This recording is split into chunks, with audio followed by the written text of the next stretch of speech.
ಹಿಮದ ಹೃದಯದಲ್ಲಿ ಅರಳಿದ ಹೂವು ಮುಂದುವರಿದ ಭಾಗ 44. ರೆಡ್ಡಿ 50,000 ರೂಪಾಯಿ ಕೇಳಿದ ನಂತರ ವಿಕ್ರಮ್ಗೆ ಬೇರೆ ದಾರಿ ಕಾಣಲಿಲ್ಲ. ಕಾಲ್ ಕಟ್ ಮಾಡಿದ ಅವನು ಕೂಡಲೇ ಇಶಿಕಾಗೆ ಕಾಲ್ ಮಾಡಿದನು. ವಿಕ್ರಮ್ನ ಕಾಲ್ ನೋಡಿ ಇಶಿಕಾ ವ್ಯಂಗ್ಯವಾಗಿ ನಕ್ಕು ಕಾಲ್ ರಿಸೀವ್ ಮಾಡಿದಳು.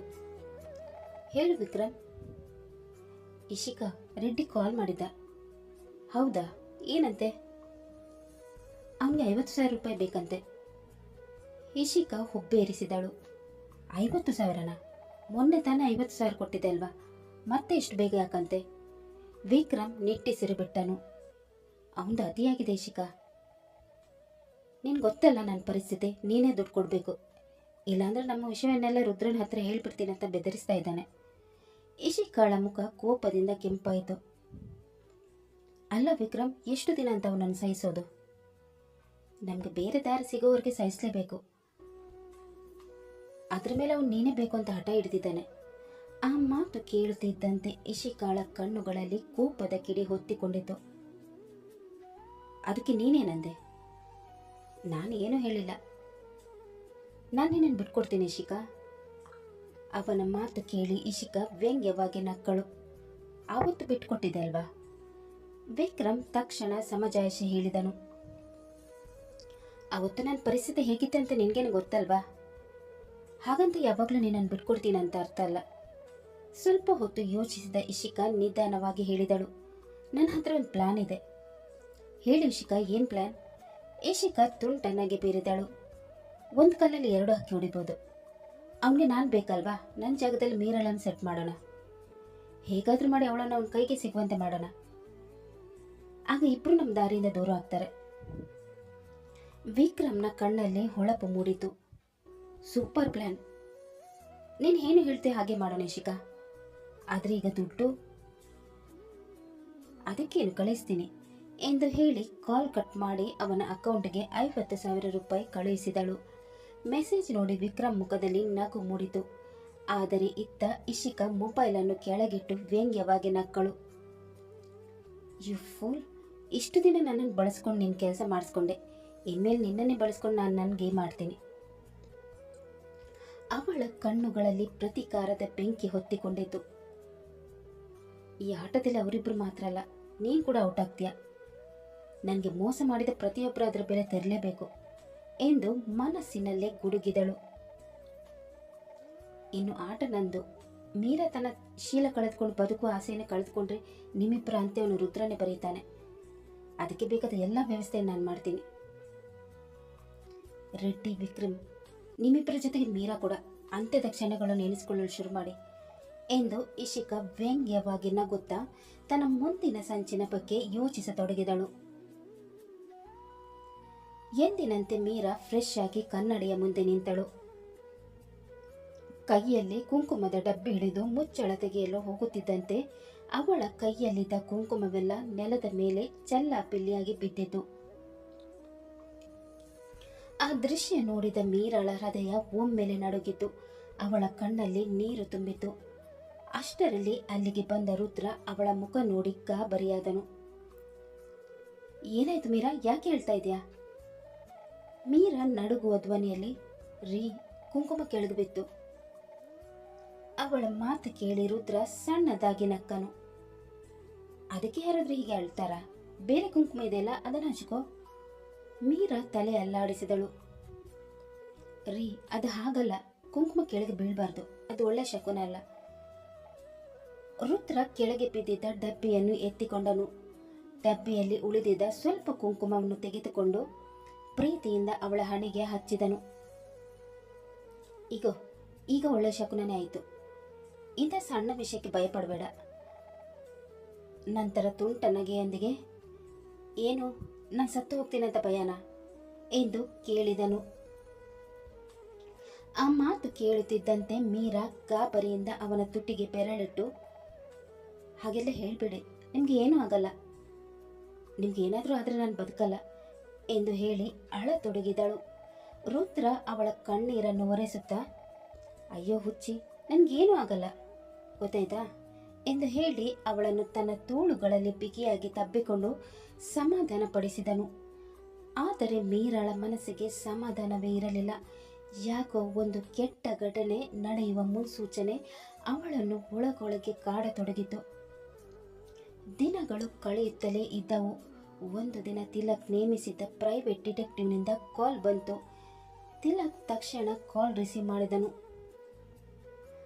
ಹಲೋ ತಿಲಕ್, ಒಂದು ದೊಡ್ಡ ಸುದ್ದಿ ಸಿಕ್ಕಿದೆ. ತಿಲಕ್ ಉತ್ಸುಕನಾಗಿ, ಏನ್ ಸರ್, ಬೇಗ ಹೇಳಿ. ಡಿಟೆಕ್ಟಿವ್ ಸಣ್ಣದಾಗಿ ನಗುತ್ತಾ ಹೇಳಿದರು. ಈ ಸುದ್ದಿ ಕೇಳಿದ ನೀನು ಖುಷಿಯಿಂದ ಕುಡಿದು ಬಿಡ್ತೀಯ. ಇಶಿಕಾ ಮೇಡಮ್ ಹೋಗ್ತಿದ್ದ ಮನೆ ಯಾರ್ದು ಅಂತ ಕೊನೆಗೆ ಗೊತ್ತಾಗಿದೆ. ಯಾರದು ಸರ್, ಬೇಗ ಹೇಳಿ ಎಂದು ತಿಲಕ್ ಆತುರದಿಂದ ಕೇಳಿದನು. ಡಿಟೆಕ್ಟಿವ್ ಗಂಭೀರ ಧ್ವನಿಯಲ್ಲಿ ಉತ್ತರಿಸಿದನು. ಅದು ಇಶಿಕಾ ಮೇಡಮ್ನ ಬಾಯ್ ಫ್ರೆಂಡ್ ವಿಕ್ರಮ್ ಮನೆ. ಅದೇ ರೆಡ್ಡಿಯನ್ನು ಜೈಲಿಂದ ಬಿಡಿಸ್ಕೊಂಡು ಬಂದಿದ್ದಾನಲ್ಲ ಅವನು. ತಿಲಕ್ ಕಣ್ಣಲ್ಲಿ ಕೋಪದ ಕಿಡಿ ಹೊತ್ತಿಕೊಂಡಿತು. ನನಗೆ ಮೊದಲಿಂದ ಡೌಟ್ ಇತ್ತು, ಈಗ ಕನ್ಫರ್ಮ್ ಆಯಿತು. ಇನ್ನಿದೆ ಎಲ್ರಿಗೂ ಮಾರಿ ಹಬ್ಬ. ಡಿಟೆಕ್ಟಿವ್ ಮತ್ತೆ ಹೇಳಿದನು. ಅಷ್ಟೇ ಅಲ್ಲ ತಿಲಕ್, ನೀನು ಹೇಳಿದಂತೆ ವಿಕ್ರಮ್ ಮತ್ತು ರೆಡ್ಡಿ ಮೇಲೂ ಕಣ್ಣಿಟ್ಟಿದೆ. ವರ್ಷಗಳ ಹಿಂದೆ ಕ್ಲೌಡ್ ಹೋಟೆಲ್ನಲ್ಲಿ ನಡೆದ ಘಟನೆ ಸತ್ಯ ಗೊತ್ತಾಗಿದೆ. ತಿಲಕ್ ಉಸಿರೇ ಬಿಗಿ ಹಿಡಿದನು. ಹೌದಾ ಸರ್, ಏನಾಗಿತ್ತು, ಬೇಗ ಹೇಳಿ. ಡಿಟೆಕ್ಟಿವ್ ನಿಧಾನವಾಗಿ ಹೇಳತೊಡಗಿದನು. ಇಶಿಕಾ, ವಿಕ್ರಮ್ ಮತ್ತು ರೆಡ್ಡಿ ಮೂವರು ಮೊದಲಿನಿಂದಲೂ ಒಂದೇ ಗುಂಪಿನವರು. ದುಡ್ಡಿನ ಆಸೆಗೆ ವಿಕ್ರಮೇ ಇಶಿಕಾಳನ್ನು ರೆಡ್ಡಿ ಹತ್ತಿರ ಕಳಿಸಿದ್ದ. ರೆಡ್ಡಿ ಅವಳನ್ನು ಬಳಸಿಕೊಂಡ ನಂತರ ವಿಕ್ರಮ್ನ ಪ್ಲಾನ್ ಪ್ರಕಾರ ಇಶಿಕಾ ರುದ್ರನ ರೂಮ್ಗೆ ಹೋಗಿ ನಾಟಕ ಮಾಡಿದ್ದಾಳು. ರುದ್ರ ಅವಳನ್ನು ಮುಟ್ಟೂ ಇಲ್ಲ. ನಡೆದದೆಲ್ಲ ಇವರು ಮೊದಲೇ ರೂಪಿಸಿದ ಸಂಚು. ಆ ಮಾತು ಕೇಳುತ್ತಿದ್ದಂತೆ ತಿಲಕ್ ಕೈಗಳು ಮುಷ್ಟಿಯಾದವು. ಡಿಟೆಕ್ಟಿವ್ ಮುಂದುವರಿಸಿದನು. ನಾನೀಗ ನಿಮಗೆ ಒಂದು ವಿಡಿಯೋ ಕಳಿಸ್ತೀನಿ. ಅದು ಕ್ಲೌಡ್ ಹೋಟೆಲ್ನ CCTV ಫುಟೇಜ್. ಅದರಲ್ಲಿ ವಿಕ್ರಮ್ ಇಶಿಕಾಳನ್ನು ರೆಡ್ಡಿ ರೂಮಿಗೆ ಕಳಿಸಿದ್ದು, ನಂತರ ಅಲ್ಲಿಂದ ಕರೆದುಕೊಂಡು ಬಂದು ರುದ್ರನ್ ರೂಮಿಗೆ ಬಿಡುವವರೆಗೆಲ್ಲವೂ ಸ್ಪಷ್ಟವಾಗಿದೆ. ನನಗೆ ಪರಿಚಯ ಇರುವ ಒಬ್ಬ ವ್ಯಕ್ತಿಯ ಸಹಾಯದಿಂದ ಎಲ್ಲ ಮಾಹಿತಿ ಮತ್ತು ಫುಟೇಜ್ ಸಿಕ್ಕಿದೆ. ನಂತರ ಎಚ್ಚರಿಕೆಯ ಧ್ವನಿಯಲ್ಲಿ ಹೇಳಿದರು. ತಿಲಕ್, ಈ ಮೂವರು ತುಂಬ ಡೇಂಜರಸ್. ನಿನ್ನ ಬಾಸಿಗೆ ಅವರಿಂದ ಆದಷ್ಟು ದೂರ ಇರಲು ಹೇಳು. ತಮ್ಮ ಉದ್ದೇಶಕ್ಕಾಗಿ ಅವರು ಯಾವ ಮಟ್ಟಕ್ಕೆ ಇಳಿಯಲು ಸಿದ್ಧರಾಗ್ತಾರೆ. ಆಯಿತು ಸರ್, ಆ ವಿಡಿಯೋ ನಾನು ಕಳಿಸಿ, ನಿಮ್ಮ ಹಣ ನಿಮಗೆ ತಲುಪಿಸ್ತೀನಿ ಎಂದು ಹೇಳಿ ತಿಲಕ್ ಕಾಲ್ ಕಟ್ ಮಾಡಿದನು. ಮೊಬೈಲ್ ಕೈಯಲ್ಲಿ ಹಿಡಿದುಕೊಂಡೇ ಅವನು ಮನಸ್ಸಿನಲ್ಲೇ ಯೋಚಿಸಿದನು. ಈ ಇಶಿಕಾ ಮೇಡಮ್ ಇಷ್ಟು ಕೆಟ್ಟವರ? ರುದ್ರ ಸರ್ಗೆ ಆದಷ್ಟು ಬೇಗ ಈ ವಿಷಯ ತಿಳಿಸಬೇಕು. ಅವ್ರು ಇನ್ನೂ ಆಫೀಸಿಗೆ ಯಾಕೆ ಬಂದಿಲ್ಲ? ನಾನೇ ಮನೆಗೆ ಹೋಗಿ ಎಲ್ಲ ಸತ್ಯ ಹೇಳಿಬಿಡ್ತೀನಿ. ಅದಕ್ಕಿಂತ ಮೊದಲು ಅವ್ರಿಗೆ ಕಾಲ್ ಮಾಡಿ ಹೊರಗೆ ಹೋಗಬೇಡಿ ಅಂತ ಹೇಳಬೇಕು. ಅಷ್ಟರಲ್ಲಿ ಅವನ ಮೊಬೈಲ್ಗೆ ಒಂದು ಮೆಸೇಜ್ ಬಂತು. ಡಿಟೆಕ್ಟಿವ್ ಕಳಿಸಿದ್ದ ವಿಡಿಯೋ ಅದು. ತಿಲಕ್ ಕೂಡಲೇ ಅದನ್ನು ಓಪನ್ ಮಾಡಿದನು. ವಿಡಿಯೋದಲ್ಲಿದ್ದ ದೃಶ್ಯಗಳನ್ನು ನೋಡುತ್ತಿದ್ದಂತೆ ಅವನ ಕಣ್ಣುಗಳು ಕೆಂಪಾದವು. ಕೋಪದಿಂದ ಅವನ ಮುಷ್ಟಿ ಬಿಗಿಯಿತು. ಇಷ್ಟು ದೊಡ್ಡ ನಾಟಕ ಆಡಿದ್ದೀರಾ ಎಂದು ಕುಣುಗಿದನು. ಕೂಡಲೇ ಆ ವಿಡಿಯೋವನ್ನು ಒಂದು ಪೆನ್ ಡ್ರೈವ್ಗೆ ಕಾಪಿ ಮಾಡಿದನು. ನಂತರ ಯಾರಿಗೂ ಗೊತ್ತಾಗದಂತೆ ಆ ಪೆನ್ ಡ್ರೈವನ್ನು ಮೀರಾ ಕುಳಿತುಕೊಳ್ಳುವ ಜಾಗದ ಕೆಳಗೆ ಬಚ್ಚಿಟ್ಟನು. ಒಂದು ಕಾಪಿ ಇಲ್ಲೇ ಸೇಫ್ ಆಗಿರಲಿ. ಮೊಬೈಲ್ನಲ್ಲಿರೋದನ್ನು ಸರ್ಗೆ ತೋರಿಸ್ತೀನಿ. ಇದು ಇಲ್ಲಿದೆ ಅಂತ ಯಾರಿಗೂ ಗೊತ್ತಾಗಬಾರ್ದು ಎಂದುಕೊಂಡು ಕೂಡಲೇ ರುದ್ರನಿಗೆ ಕಾಲ್ ಮಾಡಿದನು.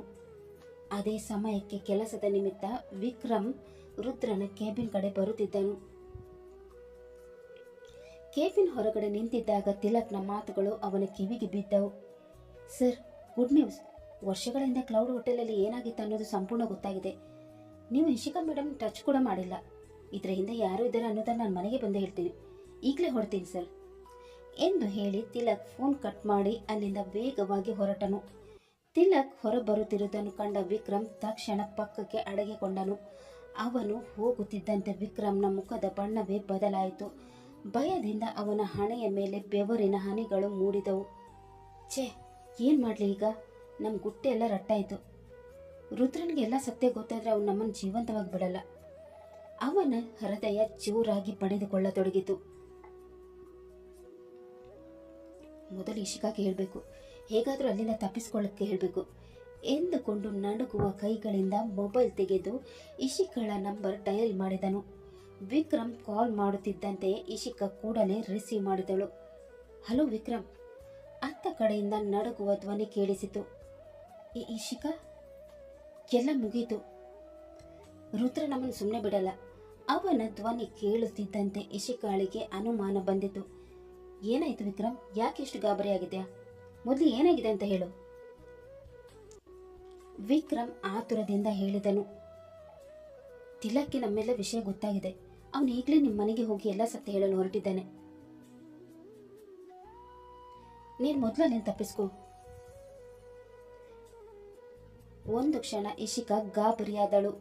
ಆದರೆ ಮುಂದಿನ ಕ್ಷಣವೇ ತನ್ನನ್ನು ತಾನು ಸಮಾಧಾನ ಮಾಡಿಕೊಂಡಳು. ರುದ್ರನ್ಗಿನ್ನೂ ಎಲ್ಲ ಸತ್ಯ ಗೊತ್ತಾಗಿಲ್ಲ ತಾನೆ? ಇಲ್ಲ, ಆದ್ರೆ ವರ್ಷಗಳಿಂದ ಕ್ಲೌಡ್ ಹೋಟೆಲಲ್ಲಿ ರುದ್ರನ್ ಏನನ್ನು ಟಚ್ ಕೂಡ ಮಾಡಿಲ್ಲ ಅನ್ನೋ ಸತ್ಯ ಗೊತ್ತಾಗಿದೆ. ಇದರ ಹಿಂದೆ ನಾನಿದ್ದೇನೆ ಅನ್ನೋದನ್ನು ತಿಲಕ್ ರುದ್ರನ್ಗೆ ಹೇಳಲು ಹೊರಟಿದ್ದಾನೆ. ನನಗಂತೂ ಭಯದಲ್ಲಿ ಕೈಕಲೆ ಆಡ್ತಾ ಇಲ್ಲ. ಇಶಿಕಾ ತಣ್ಣನೆಯ ಧ್ವನಿಯಲ್ಲಿ ಹೇಳಿದಳು. ರಿಲ್ಯಾಕ್ಸ್ ವಿಕ್ರಮ್, ಸತ್ಯ ರುದ್ರನ್ ತನಕ ತಲುಪಲ್ಲ. ವಿಕ್ರಮ್ ಗಾಬರಿಯಿಂದ ಕೂಗಿದನು. ಏನು ಹೇಳ್ತಾ ಇದೆಯಾ ಇಶಿಕಾ? ಇಷ್ಟೆಲ್ಲ ಆಗ್ತಾ ಇದ್ರು ನೀನು ರಿಲ್ಯಾಕ್ಸ್ ಅಂತ ಹೇಳ್ತಾ ಇದೆಯಾ? ಇಶಿಕಾ ನಿಧಾನವಾಗಿ ಹೇಳಿದಳು. ನೋಡು ವಿಕ್ರಮ್, ಭಯ ಪಡಬೇಡ. ನಾನು ಹೇಳಿದ ಹಾಗೆ ಮಾಡು. ತಿಲಕ್ ಯಾವುದೇ ಕಾರಣಕ್ಕೂ ರುದ್ರನ್ ತನಕ ತಲುಪಬಾರ್ದು. ಅವನು ತಲುಪದೆ ಹೋದರೆ ಸತ್ಯ ಅವನ ಜೊತೆ ಮಣ್ಣಾಗುತ್ತೆ. ವಿಕ್ರಮ್ ಬೆಚ್ಚಿ ಬಿದ್ದನು. ಏನು ಹೇಳ್ತಾ ಇದೆ ಇಶಿಕಾ ಎಂದು ಕೇಳಿದನು. ಇಶಿಕಾ ತಣ್ಣನೆಯ ಧ್ವನಿಯಲ್ಲಿ ಹೇಳಿದಳು. ನೀನು ತಿಲಕ್ನನ್ನು ಫಾಲೋ ಮಾಡು. ವಿಕ್ರಮ್ಗೆ ಅವಳ ಮಾತಿನ ಅರ್ಥ ಅರಿತು ಗಾಬರಿಯಿಂದ, ಇಶಿಕಾ, ನೀನು ತಲೆ ಕೆಟ್ಟಿದ್ಯಾ? ನಾನು ಕೊಲೆ ಮಾಡೋದಾ? ಅದು ನನ್ನಿಂದ ಸಾಧ್ಯ ಇಲ್ಲ ಎಂದನು. ಇಶಿಕಾ ಕೋಪದಿಂದ ಕಿರಿಚಿದಳು. ಯು ಫೂಲ್, ತಿಲಕ್ ಬದುಕಿದ್ರೆ ನಾವು ರುದ್ರನ ಕೈಯಿಂದ ಸಾಯ್ಬೇಕಾಗತ್ತೆ. ನೀನು ಅವನನ್ನು ಫಾಲೋ ಮಾಡಿ ಅವನ ಲೊಕೇಶನ್ ನಾನು ಕಳಿಸು. ಉಳಿದ ಕೆಲಸವನ್ನು ನಾನು ನೋಡ್ಕೊಳ್ತೀನಿ. ವಿಕ್ರಮ್ ಇನ್ನೂ ನಡುಗುತ್ತಾ, ಏನಾದರೂ ಆಗಿ ನಾವು ಸಿಕ್ಕಾಕೊಂಡ್ರೆ ಎಂದು ಕೇಳಿದನು. ಇಶಿಕಾ ವ್ಯಂಗ್ಯವಾಗಿ ನಕ್ಕಳು. ಏನೂ ಆಗಲ್ಲ, ನಾನಿದ್ದೀನಿ ಅಲ್ವಾ? ಈ ಜಗತ್ತಿನಲ್ಲಿ ದುಡ್ಡಿನಿಂದ ಆಗದ ಕೆಲಸವೇ ಇಲ್ಲ. ವಿಕ್ರಮ್ ಕೆಲ ಕ್ಷಣ ಮೌನವಾಗಿದ್ದನು. ಕೊನೆಗೆ ಭಯ ಮತ್ತು ಗೊಂದಲದ ಮಧ್ಯೆಯೇ, ಸರಿ ಇಶಿಕಾ, ಈಗಲೇ ತಿಲಕ್ನ ಹಿಂದೆ ಹೋಗಿ ಅವನ ಲೊಕೇಶನ್ ಕಳಿಸ್ತೇನೆ ಎಂದು ಹೇಳಿ ಕಾಲ್ ಕಟ್ ಮಾಡಿದನು. ತಿಲಕ್ ಕಾರು ಸ್ಟಾರ್ಟ್ ಮಾಡಿ ರುದ್ರನ ಮನೆ ಕಡೆ ವೇಗವಾಗಿ ಹೊರಟನು. ಅವನಿಗೆ ಗೊತ್ತಿರಲಿಲ್ಲ ಸ್ವಲ್ಪ ದೂರದಿಂದ ವಿಕ್ರಮ್ ತನ್ನ ಕಾರಿನಲ್ಲಿ ಅವನನ್ನು ಹಿಂಬಾಲಿಸುತ್ತಿದ್ದನು ಎಂದು. ತಿಲಕ್ ಸಾಗಿದ ಪ್ರತಿಯೊಂದು ಲೊಕೇಶನ್ ಅನ್ನು ವಿಕ್ರಮ್ ಕೂಡಲೇ ಇಶಿಕಾಗೆ ಕಳುಹಿಸುತ್ತಿದ್ದನು. ಇಶಿಕಾ ಲೊಕೇಶನ್ ನೋಡಿದ ತಕ್ಷಣ ತನ್ನ ಮೊಬೈಲ್ ತೆಗೆದು ರೌಡಿ ಸೀನನಿಗೆ ಕಾಲ್ ಮಾಡಿದಳು. ಸೀನಾ, ಒಂದು ಕೆಲಸ ಇದೆ. ಈಗಲೇ ನಾನು ಕಳಿಸೋ ಲೊಕೇಶನ್ಗೆ ಹೋಗು. ತಿಲಕ್ ಯಾವುದೇ ಕಾರಣಕ್ಕೂ ನನ್ನ ಗುರಿ ತಲುಪಬಾರ್ದು. ಅತ್ತ ಸೀನಾ ಒಪ್ಪಿಗೆ ಸೂಚಿಸುತ್ತಿದ್ದಂತೆ ಇಶಿಕಾ ಕಾಲ್ ಕಟ್ ಮಾಡಿ ಮತ್ತೊಮ್ಮೆ ವಿಕ್ರಮ್ ಕಳುಹಿಸಿದ ಲೊಕೇಶನ್ ನೋಡಿದಳು. ಇತ್ತ ತಿಲಕ್ ವೇಗವಾಗಿ ಕಾರು ಓಡಿಸುತ್ತಿದ್ದಾಗ ಅವನ ಮೊಬೈಲ್ ರಿಂಗ್ ಆಯಿತು. ಸ್ಕ್ರೀನ್ ಮೇಲೆ ರುದ್ರ ಸರ್ ಕಾಲಿಂಗ್ ಎಂದು ಕಾಣಿಸಿತು. ಅವನು ತಕ್ಷಣ ಕಾಲ್ ರಿಸೀವ್ ಮಾಡಿದನು. ಸರ್, ಬರ್ತಾ ಇದ್ದೀನಿ, ಇನ್ನೇನು ಸ್ವಲ್ಪ ಹೊತ್ತಲ್ಲಿ ಮನೆ ತಲುಪ್ತೀನಿ. ರುದ್ರ ತಕ್ಷಣ ಹೇಳಿದನು. ಮನೆಗೆ ಬರ್ಬೇಡ ತಿಲಕ್, ಇಶಿಕಾ ಈಗ ಮನೆಯಲ್ಲಿದ್ದಾಳೆ. ನೀನೀಗ ಎಲ್ಲಿದ್ದೇ ಹೇಳು, ನಾನು ಅಲ್ಲಿಗೆ ಬರ್ತೀನಿ. ಸರಿ ಸರ್ ಎಂದು ಹೇಳಿದ ತಿಲಕ್ ಕೂಡಲೇ ತನ್ನ ಲೈವ್ ಲೊಕೇಶನ್ ಅನ್ನು ರುದ್ರನಿಗೆ ಕಳುಹಿಸಿದನು. ಲೊಕೇಶನ್ ನೋಡಿದ ರುದ್ರ ಒಂದು ಕ್ಷಣವೂ ತಡ ಮಾಡದೆ ಕಾರು ಸ್ಟಾರ್ಟ್ ಮಾಡಿ ತಿಲಕ್ ಇದ್ದ ಸ್ಥಳದ ಕಡೆ ವೇಗವಾಗಿ ಹೊರಟನು. ತಿಲಕ್ ಇದ್ದ ಜಾಗಕ್ಕೆ ಬಂದ ರುದ್ರ ತನ್ನ ಕಾರನ್ನು ಅವನ ಕಾರಿನ ಪಕ್ಕದಲ್ಲಿ ನಿಲ್ಲಿಸಿದನು. ಕಾರಿನಿಂದ ಇಳಿದ ರುದ್ರ ಸುತ್ತಲೂ ಒಮ್ಮೆ ನೋಡಿದನು. ಅವನು ಜಗನ್ನನ್ನು ಕರೆದುಕೊಂಡು ಬರದೆ ಒಬ್ಬನೇ ಬಂದಿದ್ದನು. ತಿಲಕ್, ಕಾರ್ನೊಳಗೆ ಕೂತ್ಕೋ, ಇಲ್ಲಿ ಮಾತಾಡೋದು ಬೇಡ ಎಂದನು. ತಿಲಕ್ ಕೂಡಲೇ ರುದ್ರನ ಕಾರಿನ ಡ್ರೈವರ್ ಸೀಟಲ್ಲಿ ಕುಳಿತು ಕಾರನ್ನು ಮುಂದೆ ಚಲಾಯಿಸಿದನು. ರುದ್ರ ಪಕ್ಕದ ಸೀಟಿನಲ್ಲಿ ಕುಳಿತುಕೊಂಡನು. ಡ್ರೈವ್ ಮಾಡುತ್ತಲೇ ತಿಲಕ್ ನಡೆದ ಪ್ರತಿಯೊಂದು ಘಟನೆಯನ್ನು ಆರಂಭದಿಂದ ಕೊನೆಯವರೆಗೂ ವಿವರವಾಗಿ ಹೇಳತೊಡಗಿದನು. ಕ್ಲೌಡ್ ಹೋಟೆಲ್ನ ಸಂಚು, ವಿಕ್ರಮ್, ಇಶಿಕಾ ಮತ್ತು ರೆಡ್ಡಿಯ ಪ್ಲಾನ್, ಸಿಸಿಟಿವಿ ಫುಟೇಜ್ ಎಲ್ಲವನ್ನು ಕೇಳುತ್ತಿದ್ದಂತೆ ರುದ್ರನ ಮುಷ್ಟಿ ಬಿಗಿಯಾಗತೊಡಗಿತು. ಅವನ ಕಣ್ಣುಗಳಲ್ಲಿ ಕೋಪದ ಜ್ವಾಲೆ ಉರಿಯತೊಡಗಿತು. ಕೊನೆಗೆ ತಿಲಕ್ ಮತ್ತೊಂದು ಸತ್ಯವನ್ನು ಹೇಳಿದನು. ಸರ್, ಸಾರಾಂಶ್ ನಿಮ್ಮ ಮಗ ಅಲ್ಲ, ಅವನ ಅಪ್ಪ ವಿಕ್ರಮ್. ನಿಮ್ಮ ಇಡೀ ಆಸ್ತಿ ಕಬಳಿಸೋಕ್ಕೆ ಅವನು ನಿಮ್ಮ ಮಗ ಅಂತ ನಾಟಕ ಮಾಡಿದ್ದಾರೆ. ಆ ಮಾತು ಕೇಳುತ್ತಿದ್ದಂತೆ ರುದ್ರನ ಮುಖ ಕೆಂಪಾಯಿತು. ಅವನ ನರಗಳು ಉಬ್ಬಿಕೊಂಡವು. ಈ ರುದ್ರ ಸಾಲೇನನ್ನೇ ಮೋಸ ಮಾಡೋಕ್ಕೆ ಅವ್ರಿಗೆ ಎಷ್ಟೊಂದು ಧೈರ್ಯನ ಎಂದು ಕೋಪದಿಂದ ಮುಷ್ಟಿಯನ್ನು ಡ್ಯಾಶ್ ಬೋರ್ಡ್ ಮೇಲೆ ಬಡಿದನು. ಇವತ್ತು ಎಲ್ಲರಿಗೂ ಒಂದು ಗತಿ ಕಾಣಿಸ್ತೀನಿ ಎಂದು ಗುಡುಗಿದನು. ಇದೇ ಸಮಯದಲ್ಲಿ ಸ್ವಲ್ಪ ದೂರದಿಂದ ಹಿಂಬಾಲಿಸುತ್ತಿದ್ದ ರೌಡಿ ಸೀನಾ ಎಲ್ಲವನ್ನು ಗಮನಿಸುತ್ತಿದ್ದನು. ಅವನು ಕೂಡಲೇ ಇಶಿಕಾಗೆ ಕಾಲ್ ಮಾಡಿದನು. ಮೇಡಮ್, ಈಗ ಏನು ಮಾಡೋದು? ನಿಮ್ಮ ಗಂಡ ಮತ್ತು ಅವನು ಇಬ್ಬರು ಒಟ್ಟಿಗೆ ಇದ್ದಾರೆ, ಇಬ್ಬರನ್ನು ಮುಗಿಸ್ಬಿಡ್ಲಾ? ಸೀನನ ಮಾತು ಕೇಳಿ ಇಶಿಕಾ ಒಂದು ಕ್ಷಣ ಮೌನವಾದಳು. ಅವಳ ಮನಸ್ಸಿನಲ್ಲಿ ಆಲೋಚನೆಗಳ ಚಂಡಮಾರುತವೇ ಎದ್ದಿತು. ಇಲ್ಲ, ನಾನು ಸೋಲ್ಬಾರ್ದು. ರುದ್ರ ಜೀವಂತವಾಗಿದ್ದರೆ ನಾನು ಜೈಲು ಸೇರೋದು ಗ್ಯಾರಂಟಿ. ಇಲ್ಲ, ಯಾವುದೇ ಕಾರಣಕ್ಕೂ ನಾನು ಜೈಲಿಗೆ ಹೋಗಬಾರ್ದು. ಅದಕ್ಕೋಸ್ಕರ ನಾನು ಯಾವ ಮಟ್ಟಕ್ಕೆ ಇಳಿಯಲು ಸಿದ್ಧಳಿದ್ದೇನೆ. ನಾನು ಉಳಿಬೇಕಂದ್ರೆ ರುದ್ರ ಸಾಯಲೇಬೇಕು ಎಂದು ಮನಸ್ಸಿನಲ್ಲೇ ನಿರ್ಧಾರ ಮಾಡಿಕೊಂಡಳು. ಅವಳ ಮುಖದಲ್ಲಿ ಕ್ರೂರ ನಗು ಮೂಡಿತು.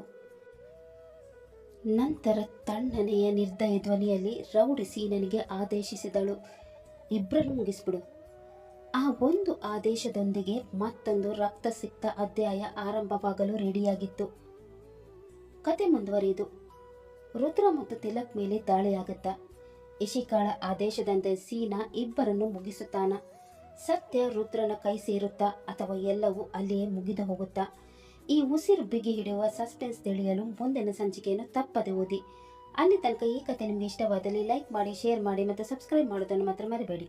ಹಾಗೆ ಕತೆ ಹೇಗಿದೆ ಅಂತ ಕಮೆಂಟ್ ಬಾಕ್ಸಲ್ಲಿ ತಿಳಿಸಿ. ಮುಂದಿನ ಸಂಚಿಕೆಯಲ್ಲಿ ಮತ್ತೆ ಭೇಟಿಯಾಗೋಣ. ಧನ್ಯವಾದಗಳು.